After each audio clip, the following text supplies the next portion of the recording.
Hello everyone, কে কোথায় আছো? আশা করি সবাই ভালো আছো আর আমিও ভালো আছি। তো গাইস ফাইনালি আজকে মনে হইলো কাঁচা টমেটোর ভর্তা খাম।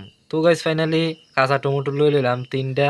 আর ভর্তা শেষ পর্যন্ত ব্লগটা দেখবা ভর্তার। তো গাইস ফাইনালি এখন কাটুম। ফাইনালি টমেটো কুচি কুচি করে কাটে নিলাম। তো এখানে লবণ মরিচ সব কিছু দিয়া ভর্তা বানামু। তো তোমরা গাইস দেখবা। আর ভর্তাটা দেখতে কেমন হয়েছে অবশ্যই কমেন্টে জানাই। ফাইনালি আমার কুচি কুচি কইরা টমেটো কাটা শেষ। এখন দিলাম 2টা পেঁয়াজ আর লইলাম শুকনা লঙ্কা। তো শুকনা লঙ্কা এখানে দিমু, এখানে ফুটা দিয়া দিমু গাইস। আর লাগবো লবণ আর মশলা টশলা যা আছে সব কিছু দিয়া বানাবো গাইস। তো শেষ পর্যন্ত ব্লগটা দেখবা আজকের ভিডিওটা। মশলা টশলা থেকে দইরা মরিচ টরিচ থেকে দইরা সব কিছু দই গেছে গা। তো গাইস এখন মাখুম।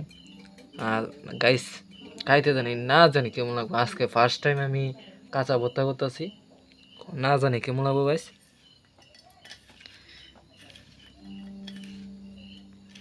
এই দেখো কাঁচা, কিন্তু কাঁচা একবারে কাঁচা গাইস।